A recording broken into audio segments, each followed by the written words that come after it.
Angiosperms are also called flowering plants. A flowering plant has two systems: an underground root system and an aerial shoot system. In most of the flowering plants, the root system is underground and the shoot system is aerial. The root system is generally non-chlorophyllous, as it is underground. This is because sunlight is required for the synthesis of chlorophyll.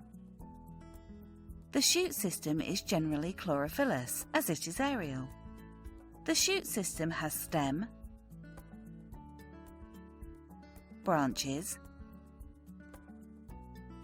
leaves, buds,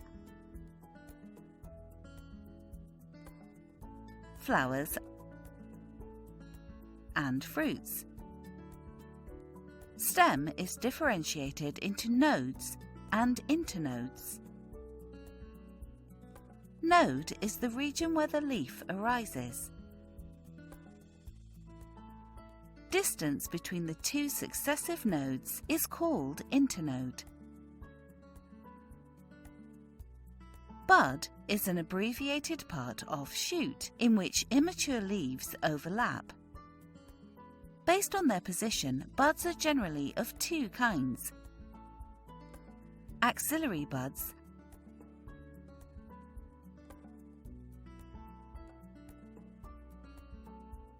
and terminal buds. Axillary buds are present in the axil of the leaves.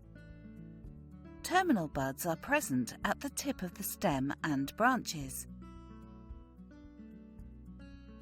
Generally, axillary bud develops into a lateral branch.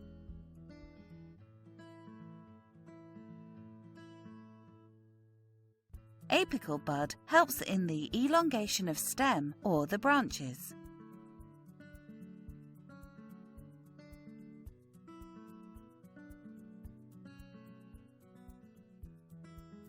Flower is the reproductive part of a plant. After fertilization, the ovary of a flower is transformed into a fruit.